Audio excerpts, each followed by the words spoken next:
मेरे साथ हैं श्री श्याम जी सिलावट। अभी अभी 5 दिन पहले कबीर खेड़ी के टूटे हुए मकानों के परेशानों के आंसू सूखे भी नहीं थे कि यहाँ पर जो न्याय नगर है विलासिटी टॉकीज के पीछे, यहाँ पर नगर निगम के अमले ने एसडीएम की उपस्थिति में और फिर 15 मकानों को ढा दिया और उसमें 15 में से और 10 के लगभग मकान तो ऐसे थे जिन पर हाई कोर्ट का स्टे भी था। उसमें से एक हमारे साथ है श्याम जी सिलावट, वो बीमार थे और इसलिए अभी अस्पताल में भर्ती भी है। पिछले महीने उनको हार्ट अटैक आया था और अभी इलाज के लिए वो यहाँ पर अस्पताल में भर्ती हुए हैं। श्याम जी से हम बात करते हैं। क्या था श्याम जी आपके मकान का मामला? हमारा मकान का मामला ये था कि हमने 11 लाख में मकान खरीदा था। बाकायदा उसको रजिस्ट्री कराई थी। रजिस्ट्री के बाद हमने उसको मकान बनवाया। मकान बनवाने के बाद हमारे बच्चे बड़े हो गए तो हमने रहने के लिए उनके लिए मकान बनवाया। और मकान बनाने के बाद हमारा केस बहुत दिन बाद मालूम पड़ा हमको। तो स्टे कोर्ट में केस चला। कोर्ट में केस चल रहा था, हमारा स्टे मिला। स्टे में हमारा मकान पे एस बना हुआ था।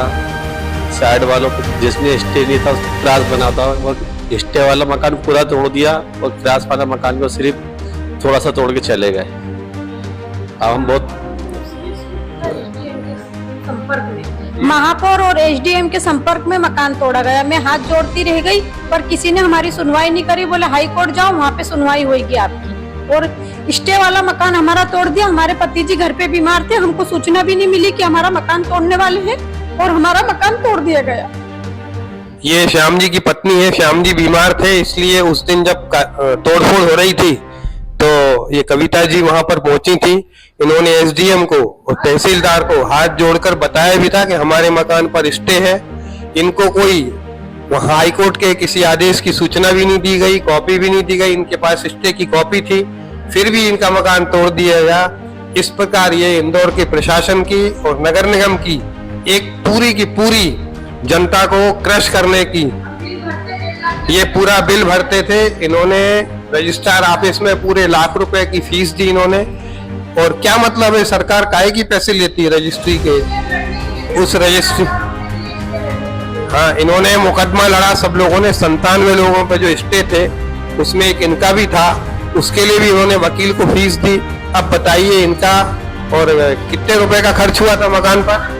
12-13 लाख की मकान का प्लाट में कंप्लीट हुआ। रजिस्ट्री सहित 13 लाख रुपए लगे और 15 लाख रुपए हम उसमें खर्च कर चुके। 3 मंजिला मकान था हमारा। 3 मंजिला मकान पर ये 15 लाख रुपए खर्च कर चुके हैं। अब बताइए कौन देगा इनको, कब देंगे इनको? आज ये परेशान है, इनके बच्चे बड़े हो गए, इनको शादी भी कर रही है और यहाँ अस्पताल में बीमार भी हैं।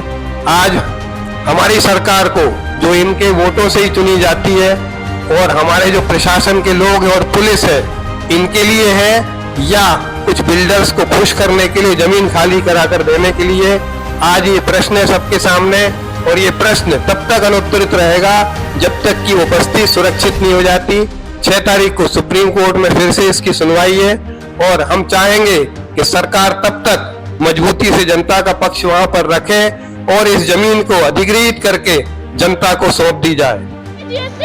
बुलडोजर पार्षद और अधिकारी ने चलवा दी यहाँ के डीएमपी जेसीबी।